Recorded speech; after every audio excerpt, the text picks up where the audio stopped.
checks, no whammies. Welcome to the Grassroots Army Podcast. This platform is for common sense people looking for up-to-date, accurate, and truthful information without the hot garbage corporate media bias. The power of one can lead to the power of many. You never know what small act that you may say or do that may literally change the lives of millions tomorrow. And don't you ever think that you can't make a difference, because you can.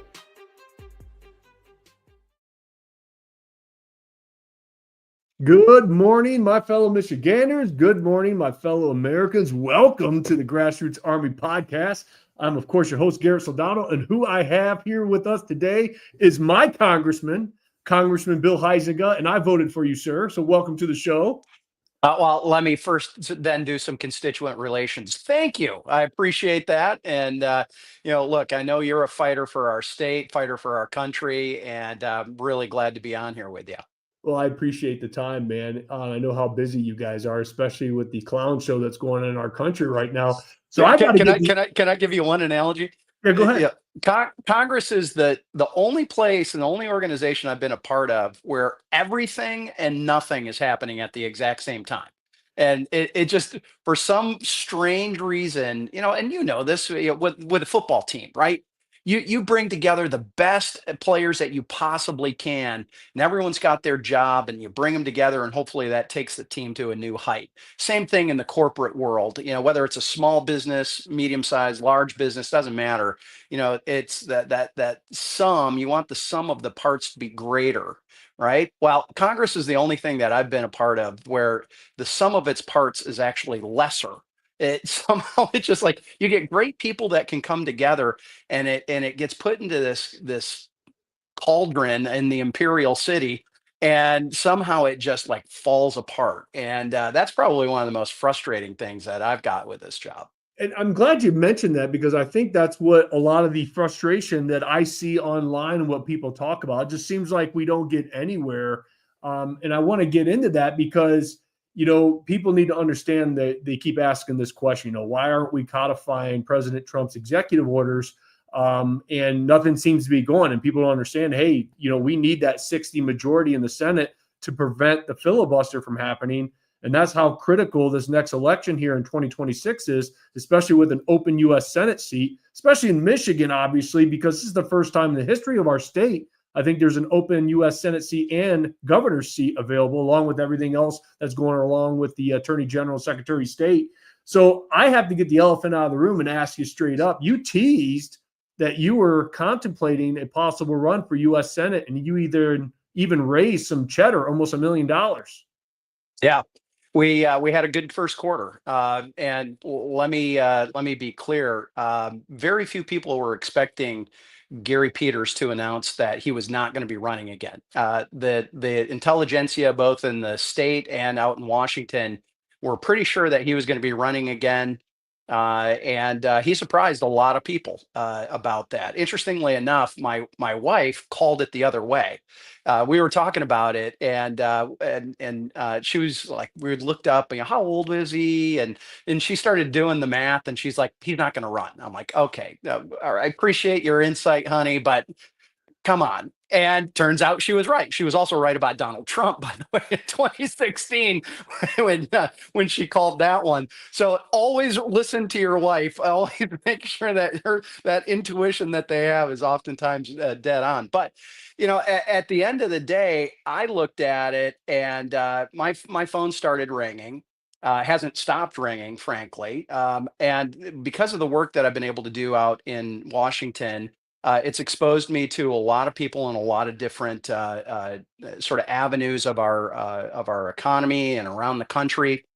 Obviously, in Michigan, we are so diverse between agriculture and manufacturing, and whether it's autos or whether it's office furniture. I mean, we build stuff here in Michigan, right? So anyway, the jumping ahead a little bit, as I started looking at this and taking kind of a temperature, I was given some assurances by Senate leadership that nothing was going to be happening real quick. Sort of surprised me when they went back on that and suddenly threw their support behind our last candidate. And look, you played football. You were a great middle linebacker. I think it was middle linebacker, right? If Yep. I'm recalling that rightly. Go Broncos. Yeah, go Broncos. By the way, congratulations, Broncos, on Bronco Nation on that hockey win, national Absolutely. championship. That was great. But, I'm just betting the bit that I know Garrett Soldano, you relished the times when you could stone someone as they were trying to run a play right up the middle, That's right? And then when they came back at you with that same play, you probably had a little gleam in your eye. You're ready to go right back in it, fill that gap, and stone them again. And what I'm hearing from people is, why are we going to go run the same play again? Right? Don't we have to get a different direction?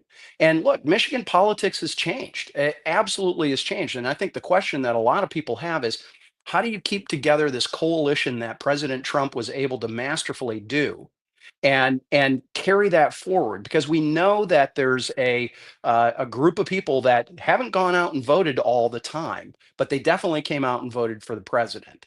And how do we get that message out to them to make sure that, it's not just Donald Trump's agenda, it's our agenda, right? It's the American agenda, it's the America First agenda, but he needs backup. Because if we lose the House of Representatives, or if we lose the Senate, guess what? It's going to be the right. Adam Schiff show again, right? It's going to be the exact same stuff that we saw happen with impeachments and trial by media and all the other crap that had gone on. So, to answer your question directly, not many politicians will do that. I am getting to it. I'm still keeping my options open because I want to make sure that I'm hearing from voters. Who are those voters? Who do they think is going to be the best candidate? Sure, Senate leadership has thrown out what their choice is, but guess what? None of them vote for candidates here in Michigan. So we need to make sure that Michigan voices are choosing who our Michigan candidates are going to be. Yeah, that's a great point, because Michigan is, and only us who are involved in Michigan politics know this, and we tend to think this is normal. And Michigan is a very abnormal state when it comes to politics. We just do things a lot differently than a lot of other states. And I hear that from a lot of consultants, like, what is wrong with your state? You guys are completely nuts. And I'm like, welcome to Michigan, right? And We're a little like the Michigan weather. Right? That's exactly right. So it must be like in our in our bloodstream or something. But you hit on something that was very important, like running the same play, because last time, obviously, there were some social media influencers in the state of Michigan who did not agree with Mike's pass. And I had Mike on my show, and I asked Mike some questions, some tough questions, I feel, about his background and surveillance and everything else. And I felt that Mike was pretty upfront and honest about his past. But some of these folks just can't get over that with that government surveillance and everything else, with the Patriot Act and everything else a couple decades ago.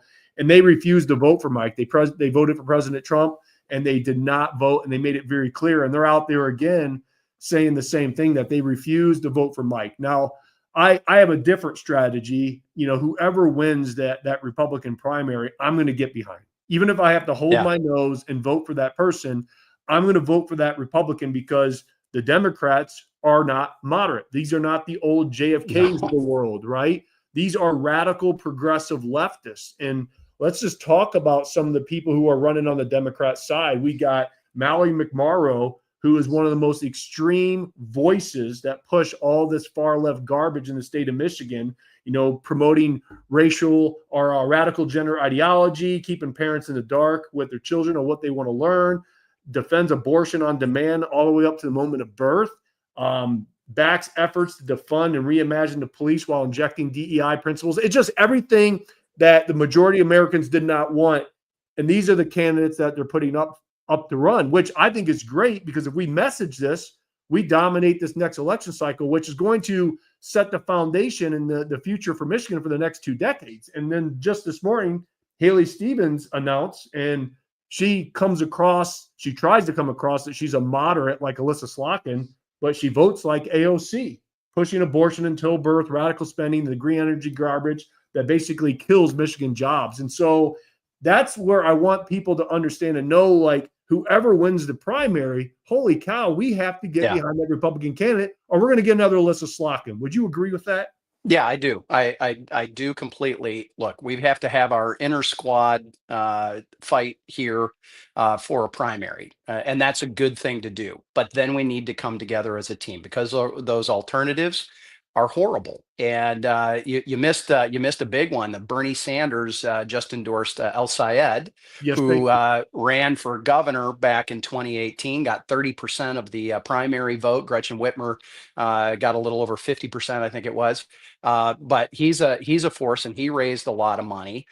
Dana Nessel's name keeps getting thrown out, and we know what a reasonable moderate she is. I mean, they're throwing their hardest turn lefties into this, and I welcome it, frankly. Yeah. But this is a changed state, and you were talking a little bit about earlier and before we got on, just about where some of that change has happened, and are we able to keep that coalition together? My I'm a West Side Dutch kid, right, from Holland, Michigan. On one side of my family, on the other side of my family, I'm Irish Catholic from Flint. That's where my mom is from. So I've got cousins who are UAW retirees.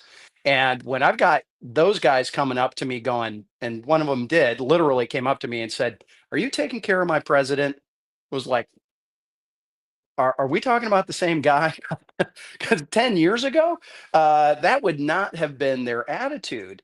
But they're looking at it, and they're saying, I'm not quite sure I'm a Republican, but I know I'm not that. I know I actually know that men shouldn't be playing in women's sports. I Yeah. actually know that we need to have a reasonable and workable energy policy. I know that we can't just regulate ourselves into success. In fact, it does the opposite, right? And they're looking around going, what has happened to my party? And I think that's really why, as you were saying, when you've got consultants that say Michigan's a weird state or it's a different state, it's a purple state, right? You got people who vote red and they'll vote blue, all with on the same ballot.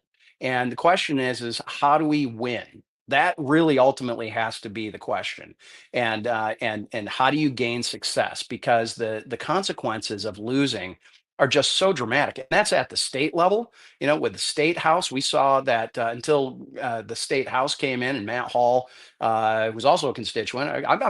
I'm blessed with all kinds of great constituents like you that are involved in sort of what's happening at the state level and direction of our country. But finally were a speed bump in front of Gretchen Whitmer. We need a change in the state senate. We need a change at the governor's level, and that means we're going to have to come together as a team after we have this little primary. Yeah, Matt's doing a great job. He really is. Matt Hall is. And let me hit on the governor's race because we have a lot of people that are running. Yeah. And that's one of the reasons why I'm staying out of this cycle. It's just it was too crowded when I ran for governor. And I didn't want to water down the ticket again. I really just want to get behind the right person who I feel is going to lead this state like a business, has some business experience. I've been on my platforms preaching that because we have Mike Cox, we have Eric Nesbitt, we have John James. Rumors is that Tudor Dixon is going to throw her hat in the ring. Kevin Rinke's contemplating. Perry Johnson's going to do it again. And so we have all these people again, and it's going to be interesting. It will be interesting how this race kind of evolves because it's going to be very crowded again. But I want to talk about some of my concerns too. Is John James announcing with his run for governor and leaving his congressional seat. And now there's rumors that you may leave your congressional seat. And my worry is who's going to fill your seat? I mean, there's really no one in this area that I know of as of right now that is thinking about running for your seat. And that's what I'm most concerned with is possibly losing that majority. Is if we don't get the right candidate to run, what do we do then if we somehow lose these two seats?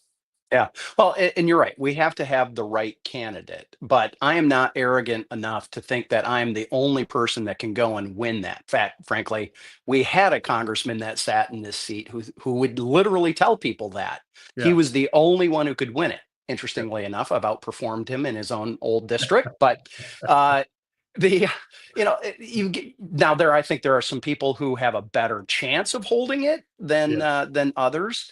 But have no doubt the Dems are coming in Michigan, but they're not they're not just coming for John James' seat; they're coming for Tom Barrett's seat, Tom right? Barrett. Yeah. They've got to go and defend that what was Dan Kildee, now McDonald Rivet's seat. Michigan is going to be very, very active, and whether I'm in this race or not, we know that the Dems are coming. So again, I believe in the wisdom of the electorate, and I think that they can see through this. Look, I had a primary just this past year going into this, and I was very blessed to have a very solid win in that primary. So we know there's people out there that have been thinking about it, and there's some really good candidates that could fill in, and that's again. I am a cog in this constitutional machine that eventually gets popped out, whether it's voluntary or involuntary. I'd prefer it for it to be voluntary. But guess what? A new cog gets put in. Peter Hoekstra held my seat this most of the what had been the original part of the seat for 18 years. Fred Upton had been there for 36. And guess what? They now are both on doing different things. And you've got me, you've got now John Molinar, who has a good chunk of the old district that I used to have. Unfortunately, we have a Democrat holding a good chunk of what was my old district in the second. And, we've got to go and beat her. Frankly, I really don't like having to share media airwaves with elected Democrats like that. It's that part's not so much fun because I know that she doesn't really represent the voters and the vast majority of what I used to represent.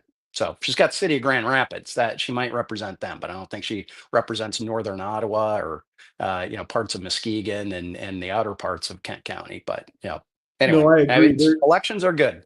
There's a lot of open seats. I mean, this is up and down the ticket, and that's one thing that the Democrats are good at is they're good at organizing. They really are, and we really just need to get behind the right people and really just activate Michigan and America's greatest asset, which is the people, to really get involved and not pick their ball up and go home, because it's going to be all hands on deck.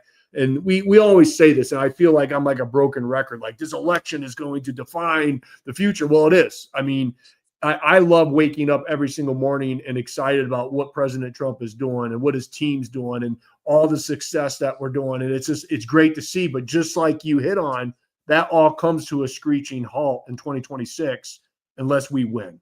And the Democrats know that, right? So one thing that we have going for us is everything that they're standing for. I say this with every guest, Congressman, is I'm still just, it boggles my mind that after they lost and how they lost in the last election, you think they go back into the meeting room and say, okay, we got to calm down, right? Like all this stuff that we're pushing, men and women's sports, boys and girls locker rooms and restrooms, this DEI garbage, this woke garbage, all the progressive, the green energy. I mean, he's just force-feeding down everyone's throat. Maybe we shouldn't do that. And I was worried in the back of my mind that they were going to kind of kick back their rhetoric, but they doubled down. They doubled down all this stuff. And it's like they live in their own reality.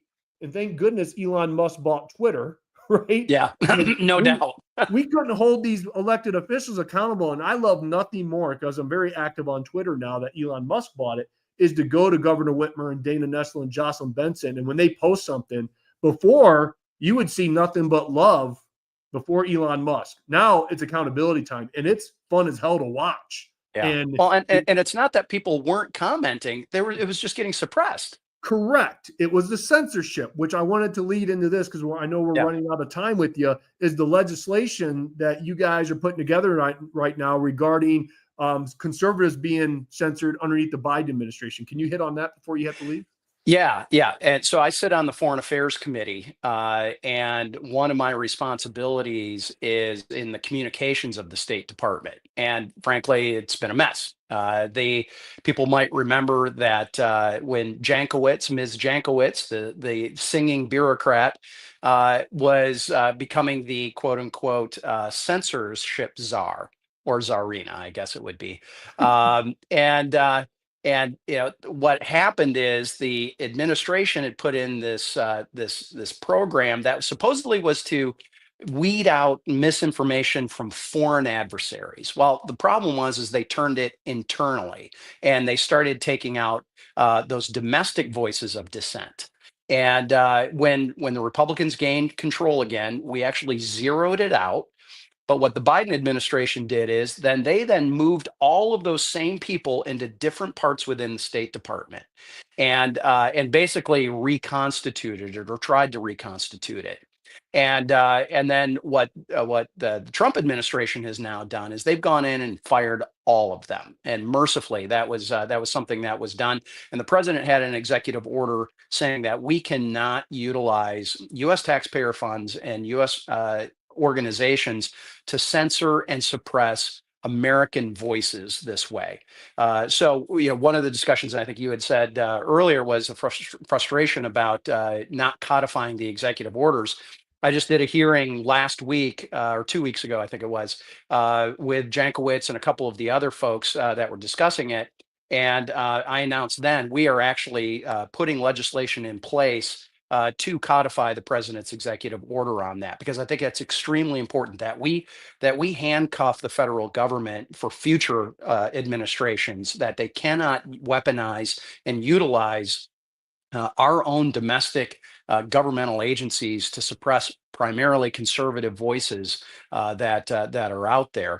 And it's been amazing seeing the response on that. But it's a good thing, and this goes back to your whole point about we need this majority in the House and in the Senate, because if we don't have that majority in the House and the Senate, then we can't codify those executive orders. And there's a bunch of them that we need to do. We also can't pass permanent tax relief, which is something we need to do. We can't have the regulatory environment that we need to have for success. So a lot hinges on making sure that we maintain and grow majorities in both the House and the Senate, and be there to support the Trump administration in their efforts. Well said. Perfect. Now, just to reiterate, what are we, 50% on the U.S. Senate race? I mean, where are we at? There's going to be a big voice that may or may not wade in, and it's somewhere on Pennsylvania Avenue in Washington. So we'll see what the president has to say about all this. But I can tell you, I'm getting a lot of encouragement. One of the sad facts, and this, having run for office yourself, is you have to go and raise money. You have to go and be able to have the resources to get your message out. But it also sends a message to others that look, I had a really good quarter. We raised about $860,000 into my reelection account. That is money that's going to get put to good use one way or the other. If you don't mind, I'd love to have people come visit HuizengaForCongress.com. Learn more about me. There's a big donate now button on the top of that. And again, we're going to be moving forward with our eyes very wide open.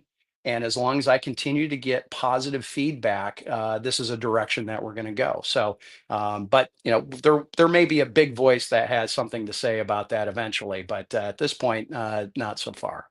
Well, we'll be waiting patiently for that announcement. So we're going to chalk you up as a maybe. I am a firm maybe. Yes.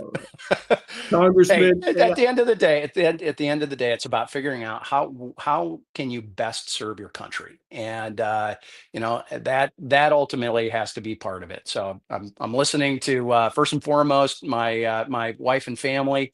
Well, actually, I should say first and foremost, I'm trying to be in God's grace, right, and in His will and the direction that He wants me to go.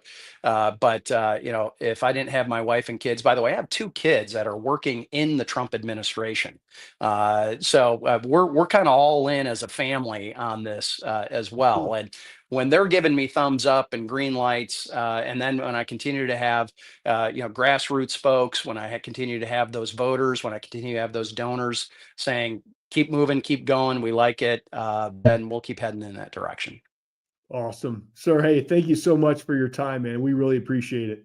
Hey, good to be with you, Garrett. We'll talk to you soon. Yes, sir. Awesome. Great conversation with Congressman Huizenga, who is my congressman. And he has a great voting record. Yeah, go check him out. look at his voting record. He stood tall on a lot of issues that I'm a fan of. And so Congressman Huizenga is a good guy. So check him out. All right. I'm going to end the show with this. For years, all I've heard is you and Ryan Kelly need to team up. Well, we are getting on stage together. Me and Ryan have been talking over the past several months, and we're finally getting it done. We are going to do a forum in Grand Rapids, Comstock Park Grace Fellowship Church on, I think the date is on there, May 17th. It's on a Saturday, okay, 5 to 8 p.m. Kevin Rinke will also be joining us. And folks, I'm looking forward to this event. This is just going to be us three on stage talking about Michigan politics, talking about the future of Michigan, our country, what we need to do. And the greatest thing about this is we are going to be taking questions from the audience. So if you have questions, make your pilgrimage of freedom to the Grassroots Army Unfiltered Forum. Man, doesn't that sound good? Got to give a shout out to my team at AZ for developing that beautiful graphic that you're seeing. But it's going to be on a Saturday afternoon starting at 5. And it's going to go all the way till 8 p.m. And the church holds about 250 people, I think. So there is a link in the description of this live that you can go there to the event page on Facebook and just tell us that you're coming, because we have to keep track of how many people. But it's going to be a great night. I'm really looking forward to this, answering all your questions. So if you have questions for Kevin Rinke, me, or Ryan Kelly, bring them. Let's have a conversation. And that's what we want to do. Is I think I'm going to start holding these tours all over the state just to hear from the people. What are the people thinking? What do the people want? That's where the power is. And I will continue to do everything in my power to give you all a voice. And so this is your opportunity to come ask whatever questions that you have for me, Kevin Rinke, or Ryan Kelly, as we move this state and country forward. So again, the link is in the description of this video. Check it out. All right. Hope you enjoyed today's show. My goodness gracious, let's get on board. And just to point out again, look, we all have our primary candidates that we love and support. Okay. The primary, as we say, is for mudslinging. Just don't sling too much mud, right? But support your candidate, love on your candidate. But by all means, when the Republican winner happens, get behind them. I don't care who it is. If you have to pinch your nose and vote because you only agree with 70 or 80% of that person, then vote. Because what is your alternative? We're not getting moderate Democrats. These people are against this idea called America. I mean, look who they're pointing up right now for the U.S. Senate.